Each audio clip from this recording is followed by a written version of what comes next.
Sir, सबसे पहले तो आपका फिर से एक बार हमारे YouTube चैनल पर स्वागत है। थैंक यू अमन। आप हर बार बच्चों को मोटिवेशन देते हो।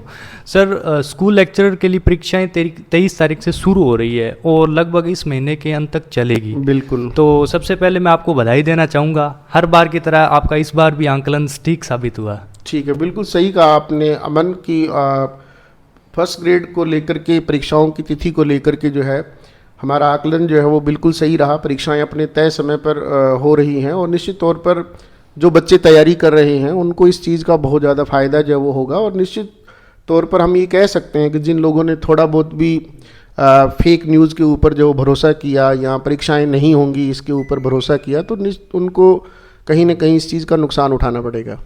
सर, पूरे राजस्थान से जो अभ्यर्थी तैयारी कर रहे हैं उनका एक सवाल है जिनकी कम तैयारी है, तो वो कह रहे हैं अगर हम इस परीक्षा को न दें तो क्या आरपीएससी हमारे ऊपर कोई कार्रवाई करेगा या उसका कोई खामियाजा उनको भुगतना पड़ेगा? इस सवाल का सर जवाब दें। बहुत बच्चे कमेंट कर रहे हैं सर। बिल्कुल अमन, ये मेरे पास भी पिछले कुछ दिनों से ये प्रश्न जो है वो आ रहा है। जिन बच्चों ने फॉर्म भर दिया है और वो अभी जो है परीक्षा नहीं देना चाहते हैं, उनकी तैयारी नहीं है या किसी और कारण से जो है परीक्षा नहीं देना चाहते हैं, तो उनका ये कहना है कि हमारे खिलाफ आयोग कोई कार्रवाई करेगा या करेगा तो क्या करेगा। तो इसको लेकर के मैं ये साफ बताना चाहूँगा कि 2024 में आरपीएससी सचिव के द्वारा जो है एक नियम जो है वो उसके बारे में जानकारी दी गई थी और हमने राजस्थान पत्रिका और भास्कर इत्यादि न्यूज़पेपर्स में इसके बारे में जो पढ़ा था।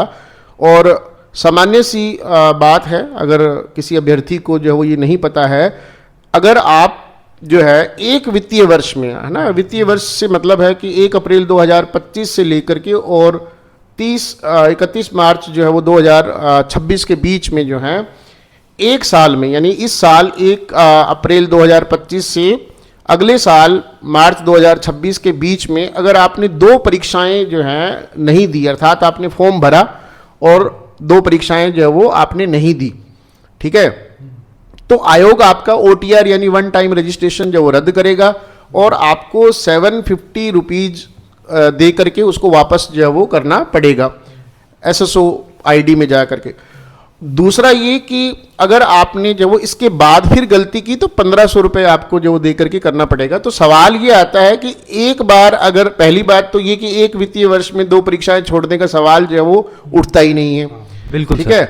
और दूसरी बात जो है, अगर वास्तव में एक वित्तीय वर्ष के अंदर 2 परीक्षाएं जो आप छोड़ रहे हैं और उसके बाद आपको दोबारा से अपना रजिस्ट्रेशन करना पड़ रहा है, तो मुझे नहीं लगता कि इतना बड़ा कोई पनिशमेंट है कि जिसके कारण जो बच्चे चिंतित हो रहे हैं। सीधा सा जवाब है कि अगर आप परीक्षा देने की स्थिति में नहीं हैं, इसके 100 कारण हो सकते हैं।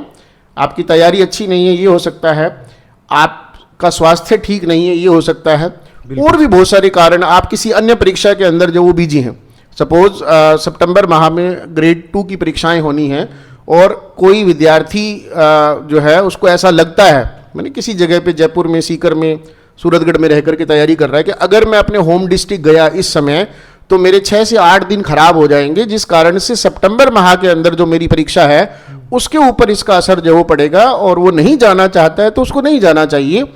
उसको नियमों की जानकारी होनी चाहिए कि एक बार परीक्षा छोड़ने से, और एक बार का मतलब ये ना लगाया जाए कि फर्स्ट ग्रेड के अंदर जैसे 2 पेपर हैं, यानी GS का और सब्जेक्ट का, तो फॉर्म ये एक ही है, पेपर आपके 2 हो सकते हैं, तो एक बार माना जाएगा। अगर जो आप इस बार 23 और 24 को या किसी अन्य दिन जैसे पॉलिटिकल साइंस वाले 26 तारीख को अगर वो नहीं जाते हैं पेपर देने के लिए तो कोई विशेष बात नहीं है। दोबारा अगर ये गलती करेंगे तो आपका जो है वो आपको OTR आपका रद्द कर दिया जाएगा। और एक सवाल और भी है अमन कि आरपीएससी ऐसा क्यों किया, आरपीएससी ने जो है वो आयोग ने ऐसा क्यों किया, इसके पीछे कारण था कि बहुत सारे ऐसे अभ्यर्थी जो हैं जो बेवजह फॉर्म भर देते थे, उनको पेपर देने जाना ही नहीं होता था, लेकिन आयोग को उनकी व्यवस्था करनी पड़ती थी, है ना, उनके लिए सेंटर बनाने पड़ते थे, तो 100 तरह की चीज़ें होती थी। तो इन चीज़ों से बचने के लिए जो है आयोग ने ये नियम बनाया है। बाकी आयोग का ये कतई कोई इरादा नहीं है कि बच्चे जो हो परेशान हो, ठीक है। तो बच्चे एकदम आश्वस्त रहें कि आप चाहें तो आप अपना स्किप कर सकते हैं एग्ज़ाम जो है, अगर आप देने की स्थिति में नहीं है। और अगर आप देने की स्थिति में है तो बिल्कुल जाना चाहिए, आपको पेपर देखना चाहिए, दे करके देखना चाहिए, बशर्ते कि आपका कोई दूसरा अभियान इसके आड़े नहीं आ रहा है। तो ये चीज़ है अमन। तो मतलब सर आपका कहने का मतलब ये है कि बच्चों को डीमोटिवेट होने की कोई आवश्यकता नहीं, बिल्कुल भी चिंता करने की जरूरत नहीं है। आपका मन है तो जाइए, आपका मन है तो बिल्कुल मत जाइए।